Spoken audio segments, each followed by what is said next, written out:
प्राणी को सदैव ये समझना चाहिए कि भगवान सर्वत्र है और हमें कोई भी गलत कार्य करने से पहले 100 बार ये सोचना है कि मुझे कौन देख रहा है। कोई देखे न देखे पर ईश्वर देख रहा है। एक महात्मा जी अपने 2 शिष्यों के पास बैठे थे, तो शिष्यों ने कहा कि महाराज जी, गुरु जी, अब हमने पूरी शिक्षा ग्रहण कर ली, अब हमें छुट्टी दे दो, हम अपने घर जाके अपना कर्म कांड का काम करना चाहते हैं। महाराज गुरु ने कहा कि अभी तुम्हारी शिक्षा पूरी नहीं हुई है। तो शिष्य बोले नहीं नहीं महाराज, हो गई शिक्षा पूरी, अब हमें जाने दीजिए। तो गुरु जी ने कहा कि ठीक है, हो गई शिक्षा पूरी तो चले जाने देंगे, लेकिन परीक्षा दो। वो चेलों ने कहा ठीक है गुरु जी, परीक्षा दे देंगे। गुरु जी ने दोनों शिष्यों को एक एक कबूतर दिया। बोले इन दोनों कबूतरों को लेके एक पूरब की दिशा में, एक पश्चिम की दिशा में चले जाओ, और इन दोनों कबूतरों को तुम अलग अलग दिशाओं में जाकर ऐसे स्थान पे मारना जहां पर कोई न देख रहा हो। दोनों शिष्य अलग अलग दिशाओं में चले गए। घने जंगलों को पार करते हुए सुनसान रास्ते पे पहुंचे। एक शिष्य ने देखा कि यहाँ पर कोई मुझे नहीं देख रहा है। उस घने जंगल में जाके उसने कबूतर की गर्दन को मरोड़ दिया, मार दिया कबूतर को।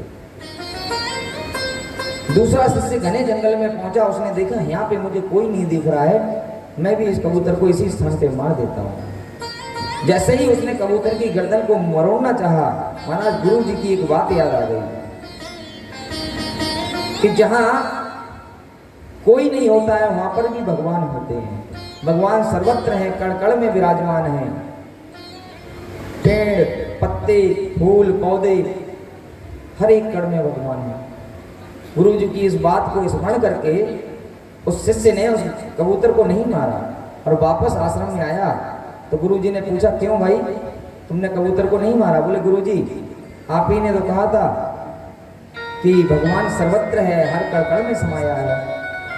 मुझे कोई ऐसा स्थान नहीं मिला जहां पर मुझे कोई नहीं देख रहा हो। मैंने जहां भी देखा वहां पे कुछ मनुष्य देख रहे थे, कहीं जीव देख रहे थे, कहीं पे वृक्ष देख रहे थे, और जहां कोई नहीं देख रहा था वहां ईश्वर देख रहा था। इसलिए मुझे कोई ऐसा स्थान नहीं मिला। ईश्वर को सर्वत्र समझ कर ही उसने पाप करने से वो बच गया। गुरु की बात याद आ गई। लेकिन जब दूसरे वाले से पूछा तो दूसरे वाले ने कहा गुरु जी, मैं जंगल में गया था, मैंने कबूतर मार दिया, वहां कोई नहीं था।